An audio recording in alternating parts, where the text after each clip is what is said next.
Ya apetecía escuchar la sintonía de don Fernando Jiménez del Oso, ¿verdad? ¿Qué tal, don Fernando? Buenas noches. ¿Qué hay? Buenas noches. Bueno, tenemos que visitar Argentina. Sí, ahora y hablamos del tema y comentaremos lo que está pasando o lo que pasa en Uritorco, en uno de esos... El Cerro Uritorco. El Cerro Uritorco. En realidad es toda una sierra, aunque es el Cerro Uritorco el principal. Pues según los iniciales, pues es uno de los lugares, concretamente en el norte de Argentina, donde se va a producir ese cambio en la humanidad, ese salto evolutivo. Primero va a ser una reserva con todas las catástrofes que va a haber. Pues no sé por qué todos los iniciados, cuando hablan de nuevas eras, de cambios de mentalidad y de cambio de curso de la humanidad, pues son catastrofistas. Bueno, ¿no? Para ellos la ruptura siempre viene asociada al cataclismo, ¿verdad? Al maremoto, al ciclón. Pero fíjate, llevamos años de maremotos, ciclones, guerras y no hay manera. No se ha producido ese ansiado cambio. Pero bueno, eso es lo que... Pero podemos decir entonces, Fernando, que el Cerro Uritorco es como una especie de epicentro de Gaia, es un epicentro de la Tierra, uno de esos lugares de poder. Un lugar de poder, sí. Yo no sé si Gaia tiene algo que ver o no, porque todavía no estoy muy convencido de la hipótesis de Gaia, pero bueno, lo que sí te puedo decir es que ese lugar atrae a los que buscan lo trascendente, a contactados, a místicos, a gente bueno, con mucha sensibilidad. Los atrae como la miel a las moscas, ¿no? Uh-huh. Y no es solamente de ahora. Yo sé que tus oyentes conocen el tema pues porque se ha hablado en el programa de Uritorco. Pero, bueno, lo que es importante tal vez saber es que eso no es actual, que se podría atribuir pues a la moda del fenómeno ovni hace unas décadas o después al final del milenio, con todo lo que eso significa. Es que ya desde la época precolombina, entre los indios de la zona, los comechingones, y no tienen la culpa de llamarse así, era un pueblo curioso, tenía incluso su propio idioma, ya era un lugar tabú por lo mismo, porque se veían luces recorriendo la sierra y porque de vez en cuando pues detectaba la presencia de seres extraños. Y luego está el tema del bastón de mando. Bueno, situando a los oyentes que no conozcan el tema, es una sierra en la provincia de Córdoba, en el norte de Argentina, un lugar de veraneo para los capitalinos, ni mejor ni peor que otros lugares con sierras. Es un paisaje pues normal, pero no geográficamente, topográficamente no es nada especial. Sin embargo, hay una sierra allí donde se produce todo tipo de sucesos extraños. Lo habitual, lo frecuente, yo cuando estuve allí entrevisté a muchas personas, es que casi todo el mundo que vive en la pequeña ciudad que está al pie del cerro, que es Capilla del Monte, todos han visto esas luces que salen de uno de los cerros, del Cerro Uritorco, y van a otros cerros, o de otros cerros van al Uritorco, de diferentes colores que parecen inmateriales, como si fueran, no sé, esferas de energía luminosas, que luego se funden, penetran en la sierra como si la roca no fuera un obstáculo para ellos, ¿no? ¿Son luces inteligentes, Fernando? No hay, aparentemente sí, pero vamos, no tienen el comportamiento de los Foo Fighters célebres, ¿no? Lo que sí se ve también es mucho ovni convencional, mucho plato volador, como dicen en esa zona. Yo entrevisté pues desde el alcalde entonces de Capilla del Monte hasta el dueño del hotel donde estábamos alojados, habían visto ovnis. El alcalde incluso tuvo un accidente de coche serio porque se le puso un plato volador encima del automóvil y él perdió el control estrellándose contra un árbol, pero se le puso encima a unos cuantos metros de altura. Otro de los temas que en aquella ocasión filmamos pues es la huella que hay en el Cerro del Pajarillo, que está relativamente cerca también en la zona, una huella muy curiosa dejada por un ovni esférico, aunque era un poco, pues como suele ser con muchos de estos aparatos, un poco aplastados en sentido vertical, serían más como mandarinas que como naranjas. Un ovni, un objeto no identificado que estuvo en las inmediaciones de una hacienda, aquella sí es una zona muy aislada. Yo estuve con la señora, con la abuela, que fue uno de los testigos, con el nieto, que era otro de los testigos. Aquello estuvo evolucionando sobre la hacienda, un sauce enorme, hay varios sauces en esa finca, pero hay uno enorme cerca de la casa, quedó blanco totalmente. Se llevaron muestras cuando se hizo la investigación y no le quedaba una gota de savia. Eso había sido pues en los minutos que estuvo evolucionando el aparato. Luego ese aparato siguió hacia la sierra, según otros muchos testigos, y en un cerro dejó una huella. No porque aterrizase, sino algo debió lanzar, que siendo él de planta circular, la huella es ovalada porque sigue la pendiente del cerro. Y bueno, pues esa huella volvió locos y sigue volviendo locos a los investigadores. Los ufólogos siempre afirman que en Uritorco hay una base extraterrestre, una base ovni tremenda, ¿no? Sí, pero fíjate que cuando yo estuve ahí, habían pasado ya 3-4 años desde que el ovni había dejado esa huella, era perfectamente visible. Cuando se investigó, todo lo que había, todo el pasto estaba chamuscado de arriba abajo. La fuente de calor procedía de arriba. Los pequeños animalillos, algunas ranas, algunas lagartijas que había dentro de esa huella estaban deshidratados, secos. Y bueno, pues la huella era perfectamente visible porque estaba chamuscada y el resto verde.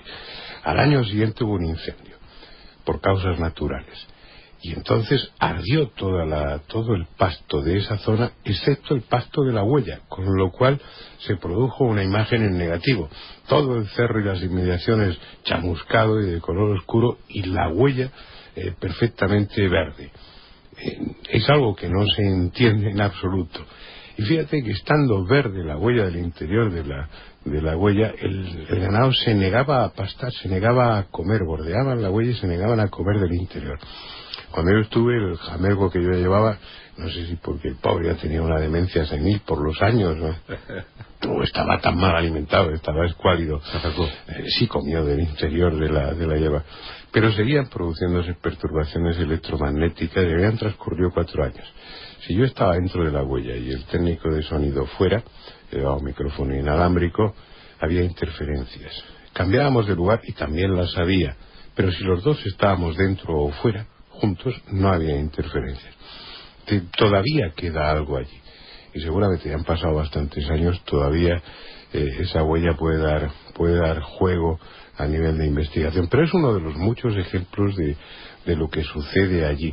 Hay un caso, bueno, estuvimos varios días, montamos incluso un pequeño campamento para ver si teníamos suerte de ver nosotros también y poder filmar alguna de esas luces. De hecho se vio una a las 4 o 5 de la madrugada, pero había, no sé si era Juanjo quien estaba despierto, los demás estábamos dormidos y nadie más la vio. Pero recuerdo, bueno, pues en ese pequeño fuego de campamento a Gabriela. Gabriela era una mujer, es una mujer extraña. Ella pertenecía a un grupo pequeño, eran 4 o 5, tal vez media docena de personas que estaban en contacto con los extraterrestres, que no está claro si realmente fue una llamada concreta y explícita o fue su intuición, pero el hecho es que ellos supieron, como en encuentros en la tercera fase con aquel cerro, ¿no? Ellos supieron que tenían que ir a Uritorco y que su pretensión era entrar en contacto con los habitantes de Erx. Erx, según la tradición y según lo que cuentan pues los grupos esotéricos, es una ciudad que estaría dentro del cerro, pero a caballo entre 2 dimensiones. Es una ciudad cuasi espiritual o cuasi material. y que bueno, que de ahí entran y salen los habitantes de Ers, esas entidades vestidas de blanco, con túnica, que se desplazan como si levitaran, como si los accidentes del terreno no fueran con ellos. Entonces la pretensión de este grupo era entrar en contacto con ellos. Llegaron al pie del cerro, se quitaron la ropa, se pusieron una túnica blanca cada uno y descalzos comenzaron el ascenso del cerro, que es bastante grande y en un terreno bastante abrupto. No era la época adecuada, era invierno. Cuando llevaban pues unas pocas horas ascendiendo, cayó la niebla, se dispersaron, se perdieron el contacto unos con otros y bueno, en resumidas cuentas, que desaparecieron. Tuvo que ir el ejército, la policía civil y los fueron encontrando uno a uno. Y Gabriela es la última que encontraron después de 8 días de estar perdida. Yo estuve hablando con el médico de Capilla del Monte que la atendió cuando los equipos de rescate la bajaron y estaba pues hecha polvo la mujer, pero lo que más le impresionó a este compañero eran los pies. Tenía unos pies en trinchera y se había iniciado una gangrena. El hombre pues la prestó la ayuda inmediata y la mandó pues a un hospital de la ciudad, un hospital de Córdoba. En el hospital, a la vista del cuadro, después de rehidratarla y de físicamente pues recuperarla, le dijeron pues que no había más remedio que amputarle los pies. Entonces Gabriela pues dijo que le dieran una semana. Yo tenía acceso a toda la documentación y a todo lo que se hizo en el hospital, es decir, no es una fabulación. Pidió una semana de plazo para pedir a los habitantes de él que la curasen. Y al cabo de una semana ese tejido necrosado se empezó a desprender, aquellos tendones que estaban hechos polvo pues empezaron a revitalizarse y contra todo pronóstico y sin que los médicos entendieran cómo, pues aquellos pies se recuperaron y bueno, pues Gabriela luce unos pies más o menos bonitos, ahí no entro, pero que la siguen perfectamente. Y es uno de los ejemplos de las cosas insólitas que suceden en torno al Cerro Uritorco. Pues te tiraste supuesto milagro en Uritorco, lo podemos llamar así, ¿verdad? Sí, lo es.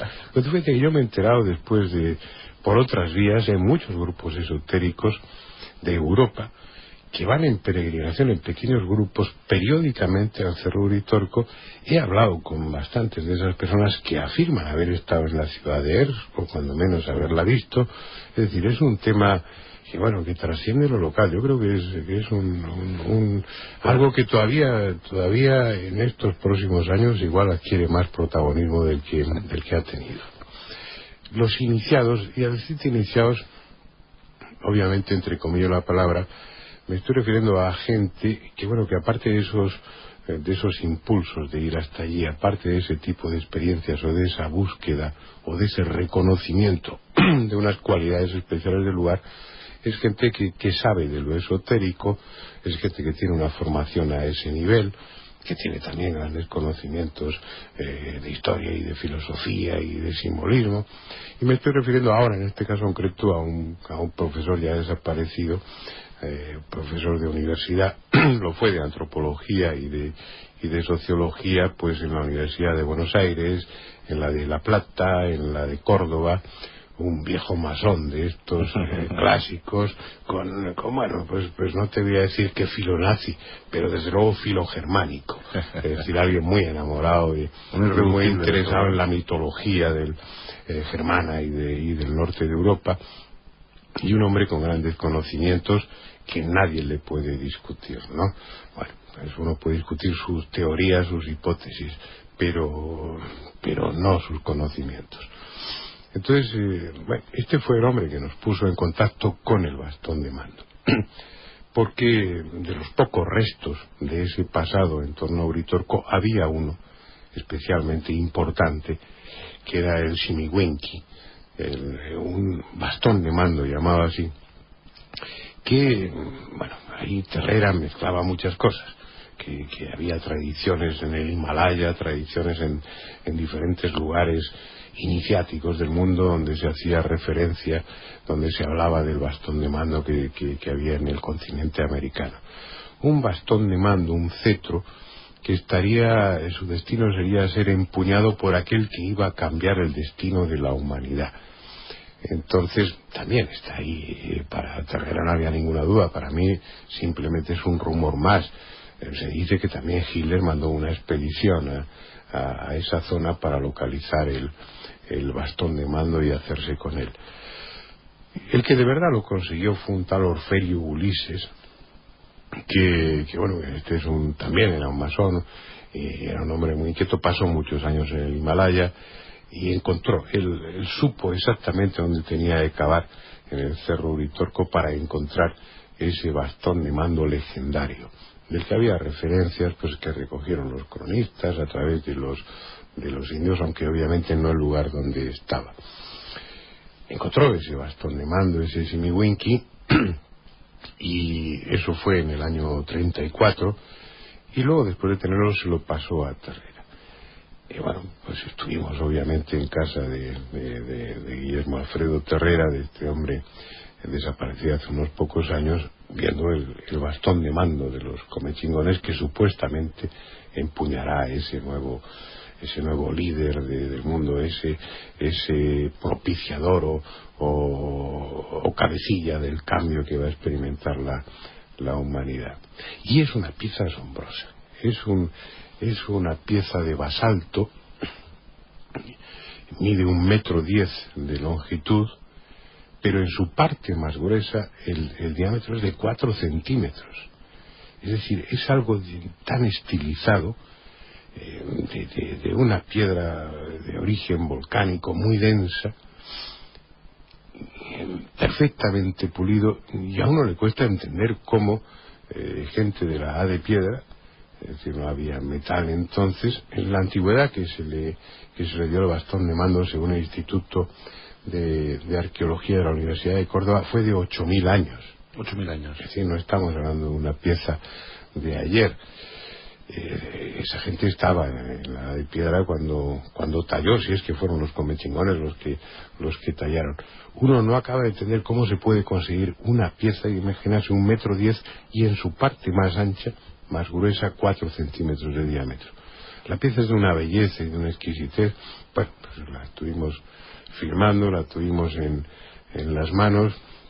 No nos pasó nada de lo que dijo Terrera. Por allí había una romería, aunque sea con cuentagotas a lo largo de los años, de gente que iba a ver el bastón de mando, unos porque habían tenido conocimiento de él y otros también llevados por un contacto. Y había pasado, pues según él, de todo, unos que entraban en trance, otros que se echaban a llorar, como si aquello irradiara una enorme fuerza. A nosotros, tal vez porque estábamos trabajando o porque somos más duros, no tanto como el bastón, pues aparte de impresionarnos, no nos pasó, no tuvimos ninguna apertura de conciencia, ni mucho menos. Es decir, ese bastón está ahí,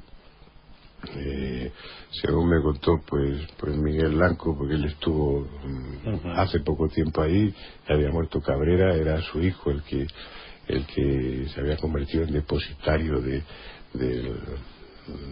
toque lítico, como llaman, del bastón de mando, y que lo tenían oculto porque habían intentado robarlo en alguna ocasión. Pero bueno, ahí está ese testimonio físico de que no sería el único.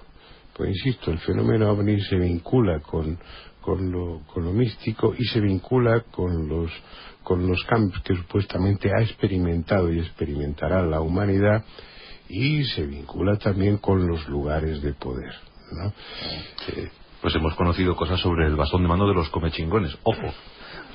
Ojo, que a bueno de Fernando no le pasó nada cuando lo tuvo en sus manos. No. Las tienes a corazón. Me habría gustado, yo estoy deseando experimentar ese tipo de cosas, en contacto con esos objetos, pero no, aprecio su belleza, a veces me emociona pues su antigüedad, el trabajo, el esfuerzo, la cultura, la historia y los sentimientos que impregnan el objeto, pero chicos, no hay manera. El Cerro Uritorco y sus misterios los hemos averiguado con don Fernando Jiménez de Losa. Muchas gracias, Fernando. Hasta siempre, un abrazo. En Onda Cero, Juan Antonio Cebrián.